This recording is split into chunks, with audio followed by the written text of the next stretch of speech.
Hello everyone, আজকে আমি তোমাদের সাথে একটা ওয়ার্কফ্লো শেয়ার করব।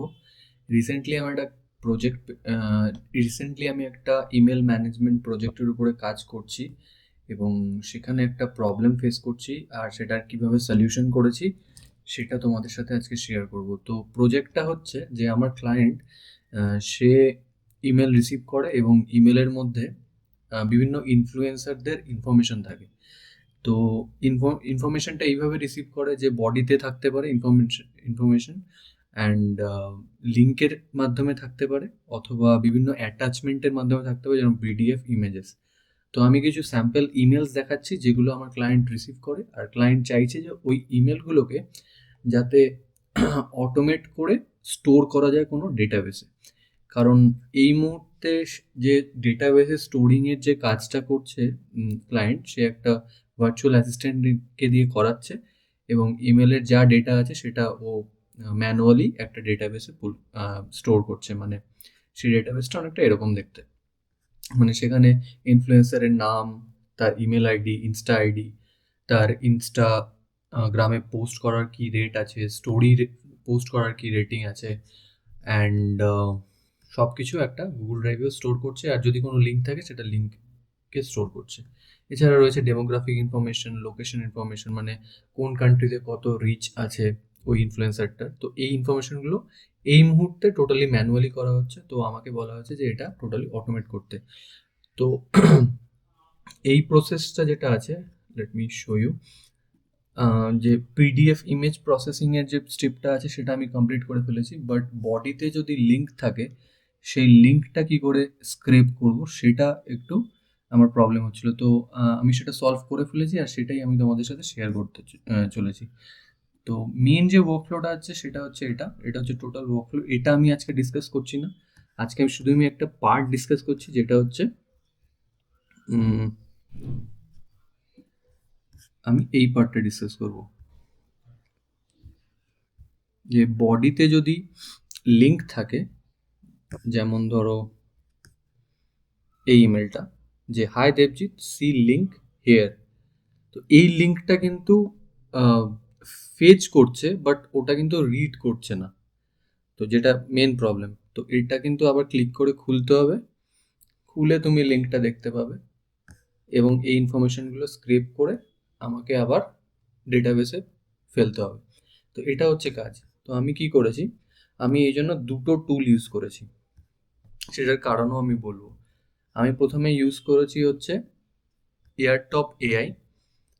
অ্যান্ড এটা কি করে, এটা হচ্ছে তোমার, তুমি যদি কোনো ওয়েবসাইট এখানে ফেলো, আর এখানে যদি ইনস্ট্রাকশন দাও যে তোমার কী কী ইনফরমেশন দরকার ওই ওয়েবসাইটটার ব্যাপারে, সেটাও ক্রল করে দিয়ে দেবে।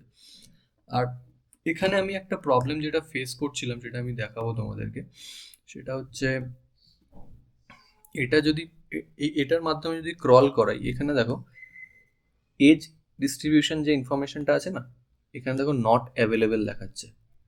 বাট আমার এই ইনফরমেশনটা দরকার, কারণ যদি ওয়েবসাইটটায় যাই, এখানে স্ক্রল করলে দেখা যাবে যে এজ ডিস্ট্রিবিউশনের একটা ইনফরমেশন কিন্তু এখানে রয়েছে। বাট এটা এয়ার এই নামটা কি আছে, এটা এয়ারটপ যে ওয়েবসাইটটা আছে সেটা ক্রল করতে পারছে না। এটা হচ্ছে মেন প্রবলেম। তো এটা সলিউশন করার জন্য আমি একটু রিসার্চ করলাম, চ্যাট জিপিটির সাথে অনেকক্ষণ ধরে একটু রিসার্চ করলাম, দেখলাম যে একটা অপশন আছে যেটা হচ্ছে ব্রাউজারলেস ডট আইও। এটা হেল্প করে বিভিন্ন ওয়েবসাইটের স্ক্রিনশট নিতে। তো আমার মাথায় আসলো যে আমি তো এটা করতেই পারি, যে আমি ওয়েবসাইটটা খুললাম, খুলে এটার একটা স্ক্রিনশট নিলাম, স্ক্রিনশটটা আমি এআইকে দিয়ে দিলাম, এআই এর মধ্যে যা ইনফরমেশন আছে সেটা ক্রল করে নেবে। তো আমি সেটাই করেছি। তো এখানে যদি ওয়ার্কফ্লোতে যাই, এখানে দেখো যে এখান থেকে সব ইনফরমেশন পাচ্ছিলাম না, তো আমি এয়ারড্রপের ব্রাউজারলেসের এইচটিটিপি রিকোয়েস্ট ইউজ করেছি। ইউজ করে আমি এই ইনফরমেশনগুলো ক্রল করতে পেরেছি। দেখো এখানে এখানে কিন্তু আমি এজ ডিস্ট্রিবিউশনের ইনফরমেশনটা পাচ্ছি। এই যে এজ ডিস্ট্রিবিউশন, এখানে দেখো এজ ডিস্ট্রিবিউশন, এখানে এজ ডিস্ট্রিবিউশন ইনফরমেশন কিন্তু প্রপারলি ক্রল করতে পারছে। তো সিম্পল হয়ে গেল প্রসেসটা, যে আমি দুটো ওয়েবসাইটেই অথবা দুটো টুলই ইউজ করব, দেন একসাথে মার্চ করে দেবো, পুরোটা আমি এলএলএমকে পাঠাবো, দেন একটা আউটপুট আমার কাছে চলে আসবে। তো এখানে অলরেডি আমি এটা রান করে একবার দেখিয়ে দিচ্ছি। তো আমি ইনফরমেশনটা পিন করে রেখেছি, তো আমি এখানে জাস্ট টেস্ট ওয়ার্কফ্লো করব। এখানে অলরেডি আমার কাছে ইনফরমেশন দুটোরই রয়েছে, সামারি আর ইনফ্লুয়েন্সার ডিটেলস, যেটা হচ্ছে এই ইনফরমেশনটা ক্রল করেছে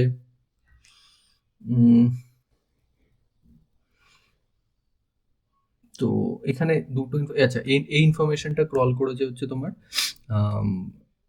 ব্রাউজার লেস থেকে, আর এই ইনফরমেশনটা ক্রল করেছে এয়ারটপ থেকে। তো এই দুটো ইনফরমেশন আমি কম্বাইন করে দিয়েছি এই নোট দিয়ে। দেন পুরো ইনফরমেশনটা আমি পাঠিয়ে দেবো চ্যাটজিট পুরো ইনফরমেশনটা আমি পাঠিয়ে দেবো একটা এআই এজেন্টকে। এআই এজেন্টটা হেল্প করবে আমাকে ওই লিড ডেটাবেসে স্টোর করতে। তো একবার আমি দেখাবো হচ্ছে মানে যেহেতু আমি পিন করে রেখেছি, তো জাস্ট আমি ম্যানুয়ালি রান করাবো। আর আরেকবার দেখাবো যখন ইমেলটা আসছে তখন এক্স্যাক্টলি কিভাবে জিনিসটা প্রসেসিং হচ্ছে। তো এবার যদি আমি এটাকে রান করি, তো দেখো ডাইরেক্টলি এটা প্রসেস করতে শুরু করেছে, আর এক্সেলের মধ্যেও ইনপুট করে দেবে। তো এখানে আমি টেস্টিং অলরেডি করছিলাম, তো দেখো এখানে ইনপুট করে দিয়েছে। তো এটা হচ্ছে ইনফ্লুয়েন্সারের নাম, আর ইনফ্লুয়েন্সারের লিঙ্কডইন প্রোফাইলও স্ক্রেপ করে নিয়েছে। যদি আমি এখানে যাই, এখানে দেখো কোনো রেট কিছু নেই, মানে রেট বলতে ইনস্টাগ্রামের রেট কত, স্টোরি রেট কত, এগুলো কিন্তু এই ওয়েবসাইটে অ্যাভেলেবেল নেই, তাই এই অপশনগুলো ক্রল করতে পারেনি। But gender data, male female data available আছে, এজ ওয়াইজ ডেটা অ্যাভেলেবেল আছে, and location wise data available আছে, সেটাও ক্রল করতে পেরেছে। তো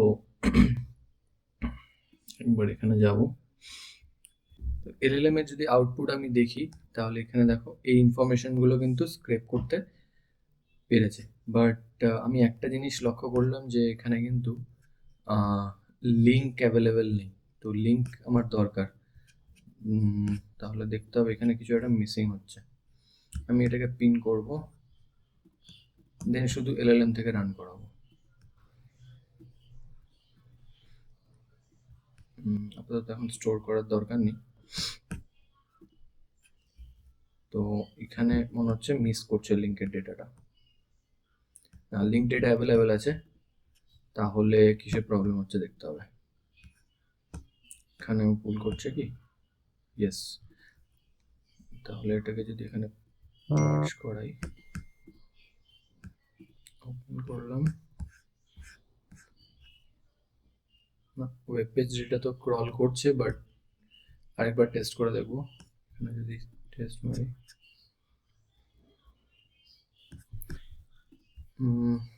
ইয়েস, এখানে কিন্তু লিঙ্ক ডেটা এখন চলে এসছে।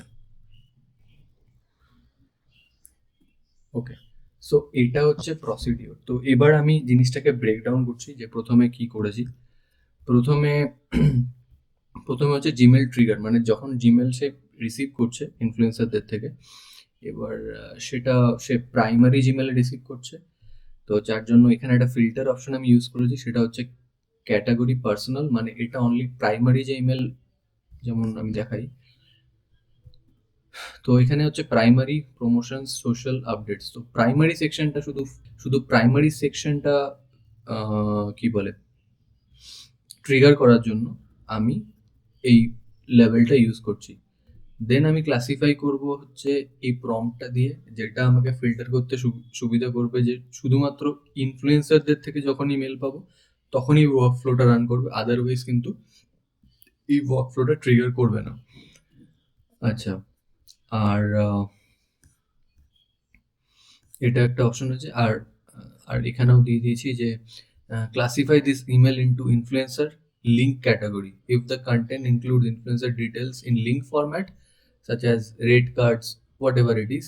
তো লিঙ্ক যদি থাকে তাহলে পরে কিন্তু ওয়ার্কফ্লোটা রান করবে, অ্যান্ড আদার হলে পরে ওয়ার্কফ্লোটা রান করবে না, মানে অন্য কোনো প্রমোশনাল ইমেলস আসলো তো সেটা রান করবে না। এরপর আমি কি করছি, একটা এডিট ফিল্ড নোট নিয়ে আমি সেখান থেকে লিঙ্কটাকে আলাদা করে নিচ্ছি। যদি এটাকে আবার রান করি, একবার দেখাই। তো এটাকে আমি একবার রান করছি, যার ফলে ডেটাগুলো আমি পাবো। তো এটা অলরেডি রান করতে স্টার্ট করে দিয়েছি, এটা অলরেডি ক্লাসিফাই করলো। তো এখানে যদি দেখাই যে এখান থেকে দেখো আমি জাস্ট কে ইমেলটা পাঠিয়েছে সেটা নিয়েছি, টেক্সটটা নিয়েছি আর লিঙ্ক নিয়েছি। তো এই ইনফরমেশনগুলো আমি এডিট ফিল্ড দিয়ে নিয়ে নিয়েছি। নিয়ে নেওয়ার পর কি করেছি, আমি ইফ কন্ডিশনে গেছি। ইফ কন্ডিশনে গিয়ে আমাকে দুটো জিনিস দরকার, একটা হচ্ছে বডির মধ্যে লিঙ্ক থাকতে হবে আর টেক্সটও থাকতে হবে, তাহলে পরেই ওয়ার্কফ্লোটা এই দিকে ট্রিগার করবে। মানে এই সিস্টেমটা তো অনেক বড়, কারণ পিডিএফও রিড করবে, ইমেজও রিড করবে, যেটা আমি প্রথমেই দেখালাম যে এই ওয়ার্কফ্লোটা তো এটার সাথে লিঙ্ক হবে, কারণ এর মধ্যে রয়েছে পিডিএফ রিড করবে, তারপর ডেটা অলরেডি গুগল ড্রাইভে স্টোর করবে, তো এই অপারেশনটা রয়েছে। তো এটা আমি সেপারেট ভাবে তোমাদের দেখাচ্ছি যাতে বুঝতে সুবিধা হয়। তো এডিট ফিল্ড থেকে এখানে ইফ নোট দিয়ে আমি জিনিসটাকে সেপারেট করছি। যদি বডিতে টেক্সট থাকে অথবা লিঙ্ক থাকে তাহলে পরেই এই অপারেশনটা ট্রিগার হবে। অ্যান্ড এখান থেকে আমি আবার এডিট ফিল্ড নোট ইউজ করে লিঙ্কটা আমি আলাদা করছি, যেহেতু লিঙ্কটা আমাকে পাঠাতে হবে দুটো টুলে। একটা হচ্ছে এখানে অলরেডি এয়ারটপ কাজ করতে শুরু করেছে, তো এই এয়ারটপের মধ্যে পাঠিয়েছি আমি লিঙ্কটাকে। ঠিক আছে, এখানে একটা প্রম্পটও দিয়েছি যে আমার কি কি ডিটেলস ওই লিঙ্ক থেকে দরকার। অ্যান্ড আমি এখানে ব্রাউজার লেসও ইউজ করেছি। এখানে যদি দেখো, এখানে ভিউ করলে পড়ো আমার যে ইমেজটা আছে সেটা কিন্তু ব্রাউজার লেস থেকে পেয়ে যাচ্ছি। তো ব্রাউজার লেসেও কিন্তু আমি লিঙ্কটা এখানে পাঠিয়েছি। তো এই ওয়ার্কফ্লোটা আমি তোমাদের সাথে শেয়ার করে দেবো, আমি লিঙ্ক দিয়ে দেবো, সেটা তোমরা ডাউনলোড করে নিতে পারবে। তো এখানে অলরেডি অপারেশনটা কমপ্লিট হয়ে গেছে। তো এখানে এয়ারটপ কি ক্রল করেছে একবার দেখে নিই, এটা আমি প্রথমেই দেখাচ্ছিলাম।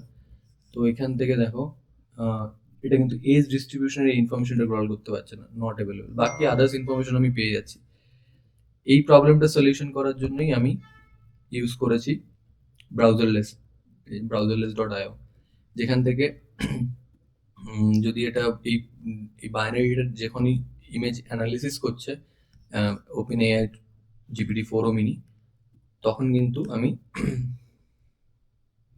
ব্রাউজারলেস থেকে আমি এখানে ইনফরমেশনটা কোথায়, ব্রাউজারলেস থেকে আমি এখানে দেখাচ্ছি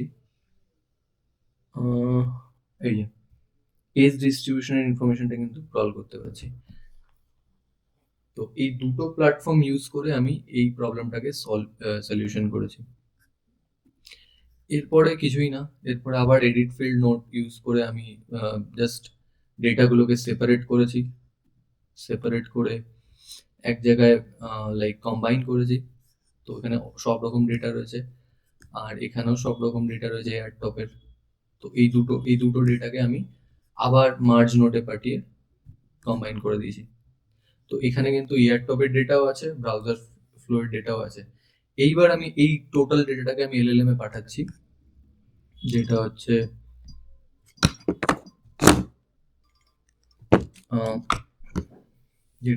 AI agent basic LLM chain use করেছি। অ্যান্ড এখানে আমি টোটাল যা ডেটা আছে সেটাকে পাঠাচ্ছি, মানে মার্চ ডেটাটাকে পাঠাচ্ছি। এখানে যদি এটা ওপেন করি তবে এখানে কিন্তু দুটো প্ল্যাটফর্মের ডেটা কম্বাইন রয়েছে। আর এর আগে একটা কোড নোট ইউজ করেছি। এখানে আমি ট্রাই করেছি যে যেগুলো ডুপ্লিকেট হচ্ছে সেগুলো আমাকে দিও না, জাস্ট যেগুলো ইউনিক ইনফরমেশন আছে সেগুলোই আমাকে দাও। আর এটা করাটা খুবই সোজা, জাস্ট জেসনে যাবে, কপি করবে, চ্যাট জিপিটি গিয়ে বলবে যে একটা ফাংশন নোট লিখে দিতে, তো যে ফাংশন নোটটা লিখে দেবে সেটা এখানে পেস্ট করে ট্রায়াল অ্যান্ড এরর করলে পরে ট্রায়াল অ্যান্ড এরর করলে এরকম আউটপুট আসবে। আমি কোডিং জানি না, জাভাস্ক্রিপ্ট আমার নলেজে নেই, বাট আমি পাইথন শিখছি। আগামী দিনে হয়তো তোমাদের আরো ডিটেলসে বলতে পারবো। তো এবার এই ইনফরমেশনটা আমি পাঠিয়ে দেবো হচ্ছে বেসিক এলএলএম এর চেনে।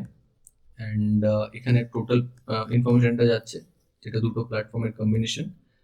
আর এখানে একটা প্রম্পট দিয়েছি যে আমার এই টোটাল কম্বাইন্ড ইনফরমেশন থেকে কি কি জিনিস পুল করে আনতে হবে, এটা আমি ডিবিতে ইনফ্লুয়েন্সার ডেটাবেসে স্টোর করব। তো আর এছাড়া আমি কি ফরম্যাটে আমি চাইছি সেটাও আমি দিয়ে দিয়েছি। এখানে জেসন স্কিমা রয়েছে একটা, এখানে দিয়েছি। আবার স্ট্রাকচার স্কিমাও একটা ইউজ করেছি।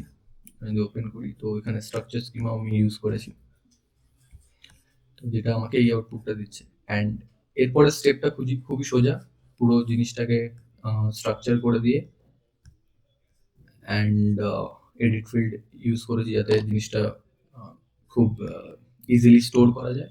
দেন যে তোমার কি বলে, তুমি যে গুগল শিটে স্টোর করতে চাও সেখানে লিঙ্ক করে দিয়েছি। তো এরপরে ইনফরমেশনগুলো এইভাবে স্টোর হয়ে যাচ্ছে। তো প্রথম দিকে আমাকে জেন্ডার মেল এসব ইনফরমেশন দিচ্ছিল না, কারণ যদি অ্যাডটপের জিনিসটা দেখাই, সরি, এজ ডিস্ট্রিবিউশনের ইনফরমেশন দিচ্ছিল না। তো এখানে এজ ডিস্ট্রিবিউশনের ইনফরমেশন আমার কাছে ছিল না। তো ওই সেলগুলো ব্ল্যাঙ্ক হচ্ছিল, যেটা আমার কাছে চ্যালেঞ্জ ছিল। তো ওটার জন্য আবার রিসার্চ করলাম, ব্রেনস্টর্ম করলাম চ্যাট জিপিটির সাথে। দেন আমি পেলাম যে browserless.io ইউজ করে এই জিনিসটা সলভ করা যেতে পারে। তো এই ওয়ার্কফ্লোটা আমি তোমাদের সাথে শেয়ার করবো, একটা লিঙ্ক শেয়ার করে দেবো, সেখান থেকে তোমরা ইজিলি ডাউনলোড করে নিতে পারবে। আর অনেকদিন পর ভিডিও করলাম, আশা করি এই রিদমটা কন্টিনিউ থাকবে, কারণ অনেকগুলো ক্লায়েন্ট প্রজেক্টের উপরে কাজ করছি। অ্যান্ড যদি তোমাদের মাথায় কোনো আইডিয়া থাকে যে কিরকম ওয়ার্কফ্লো তোমরা দেখতে চাও, অবশ্যই আমার সাথে শেয়ার করো। আর অনেক কমেন্ট পেয়েছি, ভালো লেগেছে। তো আজকে এখানেই শেষ করছি, দেখা হচ্ছে আবার অন্য একটা ভিডিওতে।